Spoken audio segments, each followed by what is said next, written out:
ஆழங்களில் மூழ்கி போனவன் நான், வாழ்ந்திடும் நோக்கம் தன்னை இழந்து போனவன் நான். அற்பமான என்னை அற்புதமாய் மாற்றி அற்புதங்கள் செய்ய வைத்தவரே, எனக்கா இத்தனை கிருபை, என்மேல் அளவற்ற கிருபை.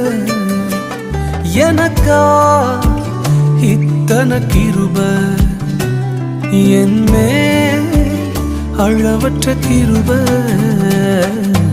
என்னை விட எத்தனை பேர் தகுதியாக இருந்தும் என்ன மட்டும் கிருபை வந்து உயர்த்தி வைத்ததே. என்னை விட எத்தனை பேர் நல்லவனாக இருந்தும் என்ன மட்டும் தேடி வந்து சுமந்து கொண்டதே.